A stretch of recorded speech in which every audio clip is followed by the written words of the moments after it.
Okay, astrology update. I'm going to talk about what the fuck is going on in the world right now because it is a little bit intense. If you feel nothing, then please carry on with your life because I'm going to talk about the astrology of the moment, which is a full moon. We have a full moon happening today. It's happening actually like right now. It is Tuesday, July 16th. It's 10:30 here in Hawaii, so that makes it like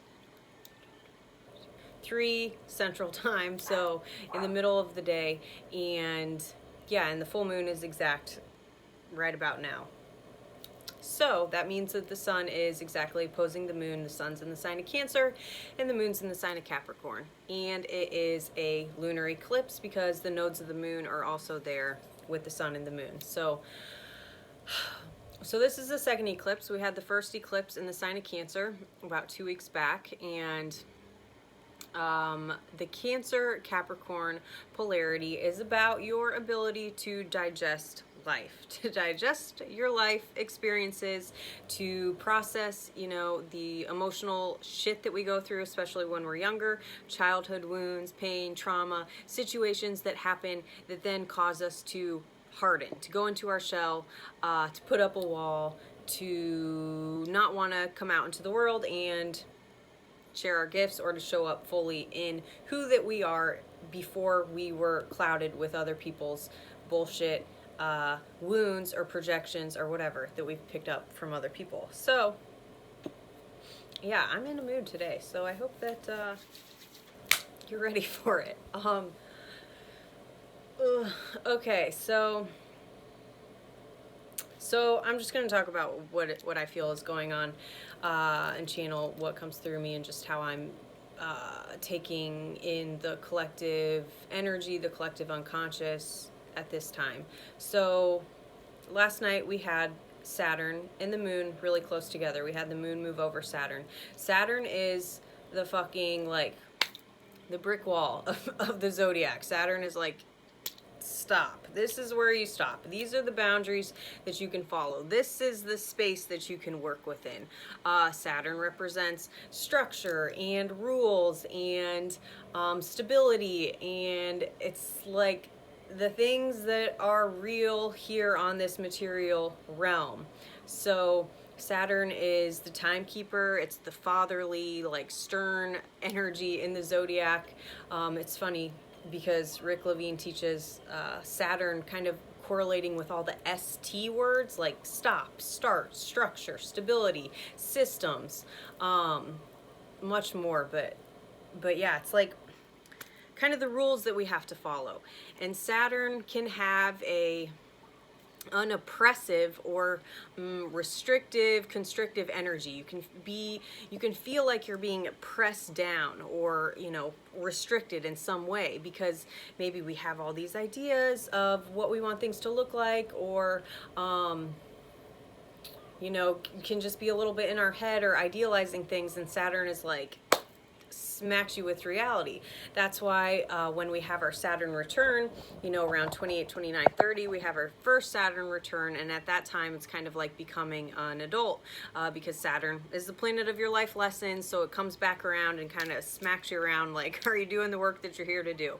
So generally at that time in your life something big happens. Maybe it changes the course of your life in some way. So yeah, last night it felt a little bit heavy and restrictive and kind of being faced with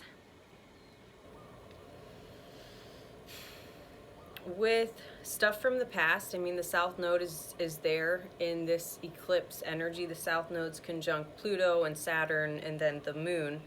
So the South Node representing the past, representing past lives, kind of what we've done earlier in this lifetime and in past lives. So noticing whatever things trigger you at this time, and and kind of tracing it backwards, like, okay, I'm noticing myself, an emotional response is coming up within me at this time in this situation. What is the deeper? I like to go deep into everything, so I'm always analyzing, like, yeah, allowing yourself to feel the fucking emotion, but to also, like, where is this coming from? Like, what is this really about? Oh, this is tracing back to my childhood. At a certain point in time, I felt this way, and maybe we needed these emotional responses in the past to keep us alive, or to just help us function, when we were younger, like when we were children, and we don't have all of these tools to process life and to digest our emotions. So we just, develop these coping mechanisms or put up these walls when shit happens when we're younger, and then we carry those with us throughout our lifetime. So, maybe when you were younger, you didn't receive the love and the attention that you would have liked. And so a coping mechanism for you was you had to cry in order to receive attention. Or, it wasn't safe in your house, or, in your environment, and you had to put up a hard exterior and not allow yourself to cry, or else you would be, put down or made fun of. And so, then we carry these things with us throughout our lifetime, and then they show up in our, intimate relationships, and our one-on-one relationships and friendships, and how we can, go into the world and, self-actualize and move forward in our career or whatever. Like, these things that once kept us alive, maybe, and once kept us safe, no longer are allowing us to thrive, to be the best version of ourselves. They were once just a coping mechanism, something that was just keeping us alive, that was keeping us afloat, and that served us at one point in time. But now we have to be able to face these new situations, or similar situations, similar triggers that are happening currently that remind us of stuff that's happened in the past.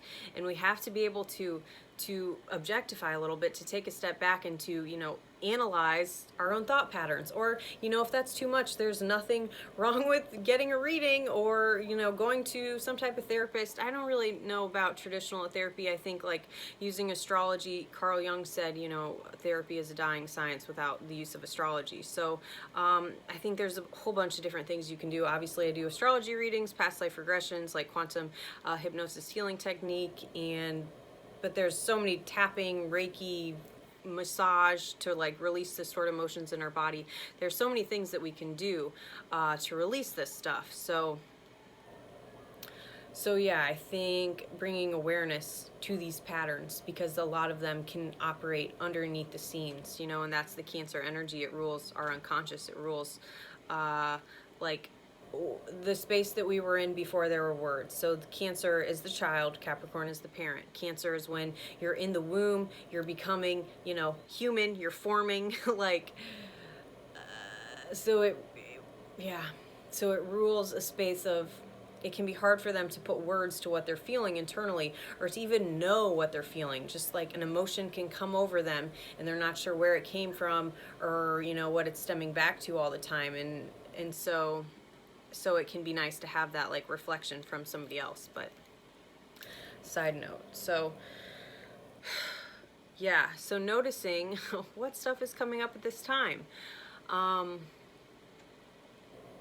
What memories we're having. I feel like there could be a lot of memories that are coming up, or just, past events that are coming up that are wanting our attention or awareness, that are reflecting back kind of how we are handling things now because of this past event. How can we go back to this past event and more fully heal it, and more fully look at it and understand it from a new perspective, so that it's not controlling us, so that it doesn't have the same power over us, so that we can be aware of how we're handling these situations, in this present time and space. We can look at these situations now and ask ourselves, like, okay, is this, am I responding to this current situation, like, right now in the moment, or am I overreacting because of this past stuff that I'm now projecting onto this situation? We tell ourselves a lot of stories, and that's some of the 4 agreements, right? To not make assumptions, to not take anything personally, to be impeccable with your word, and to always try your best. Those are the 4 agreements. So to not project our own story, to not make assumptions, to not take things personally, to not internalize, personalize other people's actions, but to take responsibility. You know, this full moon / lunar eclipse is a big time to take responsibility, to reach a new level of emotional maturity, and to claim our experience, to claim how we're feeling. The previous eclipse in the sign of Cancer was about better understanding our internal world. You know, Cancer, again, the polarity between Cancer and Capricorn. Cancer is your ability to go inward, to process, to understand your emotional body, to tend to your emotional body, to nurture yourself. Cancer energy can sometimes feel like they're not worthy, or they don't want to look at their emotional stuff. They want to help other people with their emotional stuff. It's the mother, the nurturer energy, so they want to take care of you, but they need to fucking go inward and take care of themselves and tend to their emotional body so that they can fully go out into the world and show up and to be of service and to do what they're here to do, and to just not be carrying the baggage of those emotional situations, so that it can go out into the world and do the Capricorn energy. So this past eclipse that we had in the sign of Cancer, I think helping us to just develop a closer relationship with our internal world, to get more clear on our emotional body and how we work through our emotions, how we handle our emotional body, giving ourselves time and space to nurture us, to go inward, to reflect, and to recognize the importance in tending to our emotional body. And the Cancer energy can also be the victim a lot of the times, or it can just, you know, they're known for being really emotional and sensitive and blah blah blah, because it's the fucking moon, right? The moon changes every 2.5 days. It's water, it's constantly moving and flowing. The unhealthy expression of that is when it stops, it gets stuck and stagnant, and it doesn't allow the emotions to flow through them. So the high expression is to not, you know, cling on to these emotions, or to not obsess over them, or to identify with them, or to suppress them, or to, you know, not look at them, but to just allow them to be there and to flow through you, right? Every 2.5 days, the moon moves into a new sign. So we're constantly, you know, going around the fucking zodiac wheel of emotions every 2.5 days. So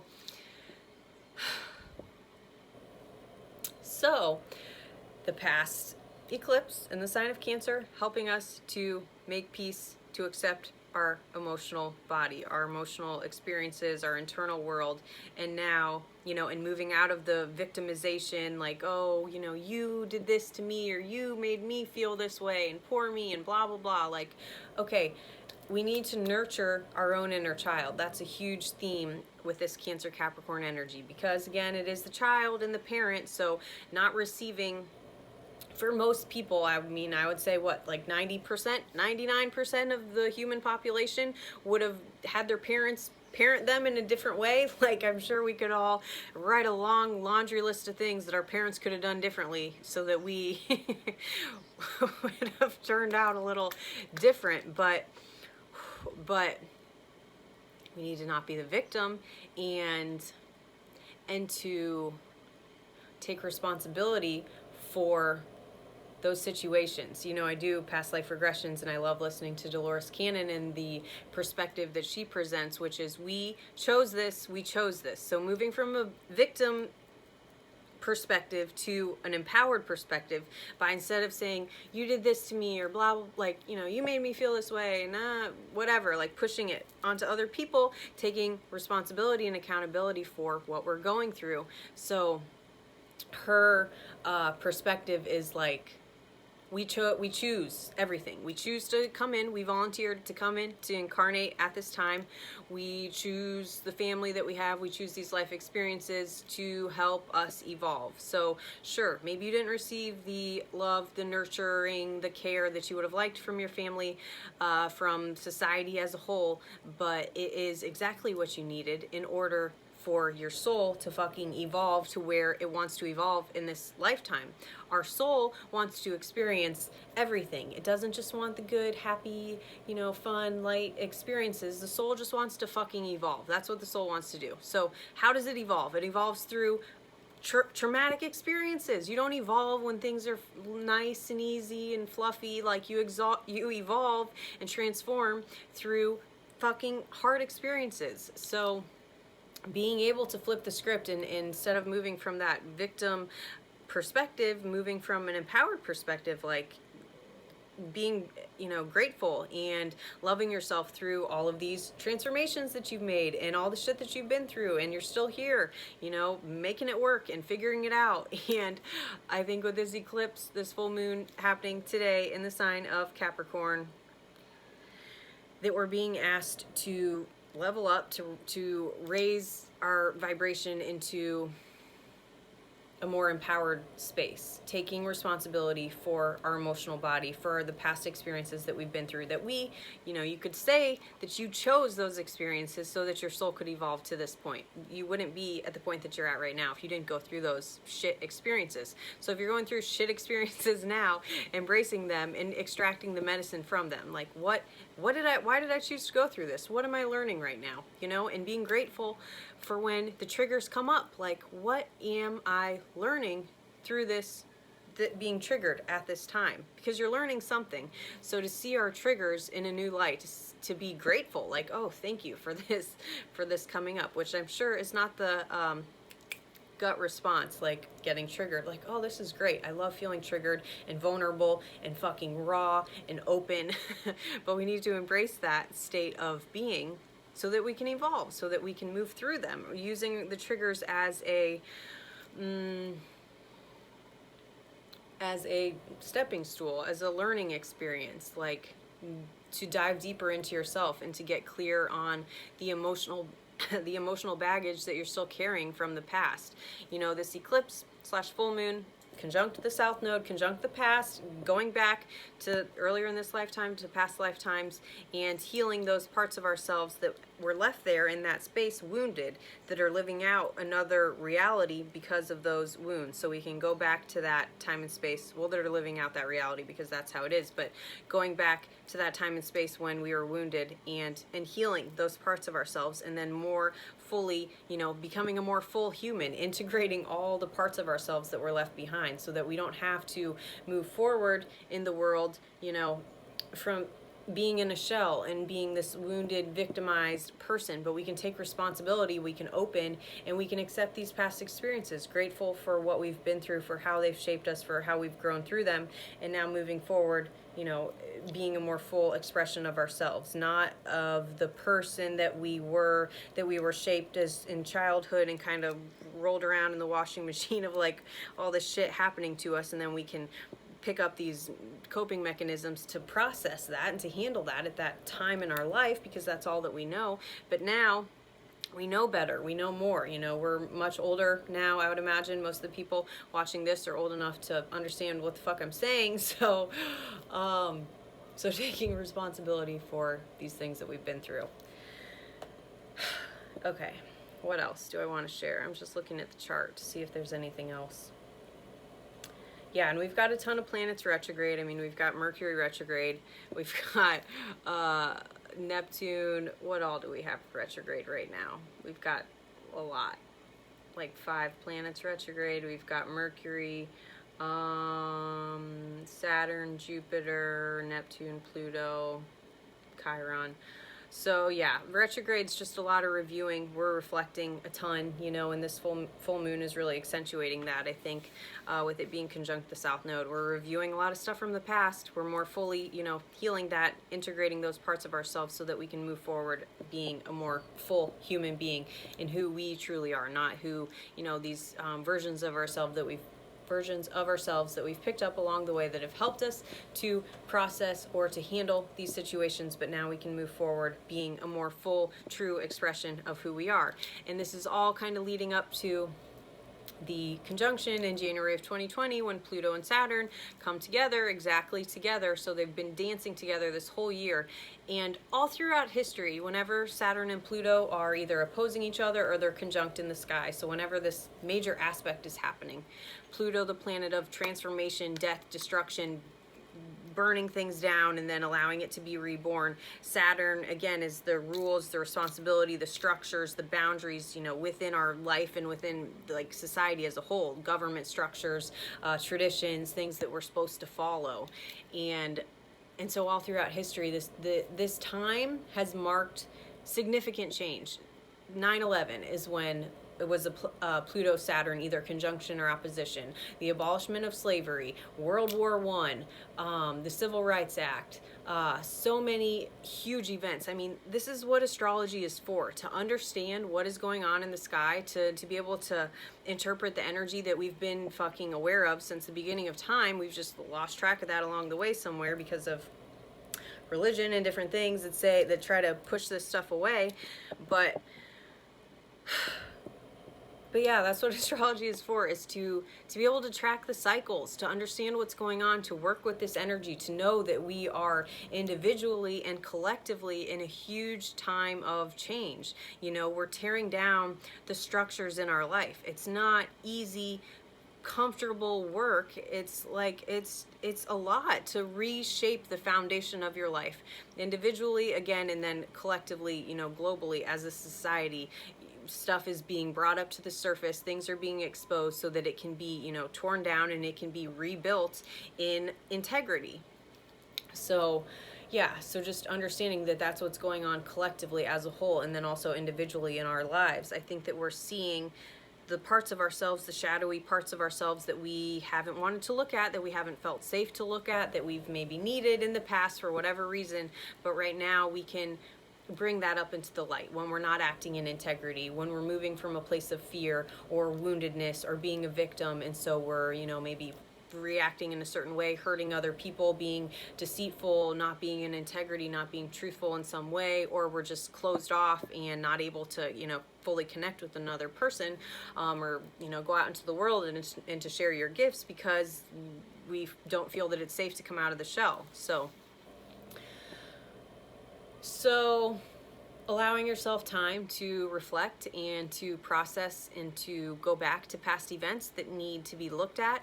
You know, you can say a prayer and ask for, Dolores Cannon in one of her writings or something shared like a prayer that this person said about, it was like, please forgive me for any way that I've hurt other people in this lifetime, in any lifetime, in any way at all. Please, I won't, and I forgive the other people that have hurt me in this lifetime in any way at all, etc. So we can, you know, just kind of lean into that space of clearing out, forgiving ourselves for the things that we've done and forgiving other people for, you know, what they've done to us, and clear the karma. It's a big karmic purging, like a fucking deep cleaning of the karma that we've been carrying, the cycles that we've been repeating, that we no longer need to repeat, right? It's like noticing the trends within your family, because that's where a lot of the karma is, you know, that's the karma that you're working through. So noticing the cycles and the patterns that have gone on, and then consciously choosing to, you know, step back and to choose another way of showing up in the world. And that's how you clear the karma, not just for yourself, but for the whole family line, because somebody is choosing to do things differently, to not just perpetuate the cycle of pain and wounds and hurt and trauma and, you know, repeating the same stories, but to understand it, to see it from a more objective place, and then to do the work, you know, to heal yourself and to consciously choose how you want to be showing up moving forward. Oh, okay. I think that's enough for now. So I hope that this was helpful. I hope everybody is feeling, I'm just going to say that, is feeling something at this time of the full moon, and that you're with your experience, and yeah, and to have compassion and forgiveness for yourself, you know, for how you were, how you are now, how you've grown and evolved, and forgiving others for how they've affected you in the past, because carrying that weight is only affecting you. It's not affecting anybody else. So may we all release the heaviness that we've been carrying and move forward from a lighter space, deeper understanding, more love and compassion for ourselves and for other people. Okay. If you would like to book a reading with me, you can do so through my site at cosmicguidance.online. I do astrology readings as well as past life regressions, past/parallel life regression work, and card readings, intuitive channeling. So you can check out my site and ask me any questions that you may have about the readings that I offer. And I hope that this was helpful at this time. Sending everybody lots of love. Okay, take care.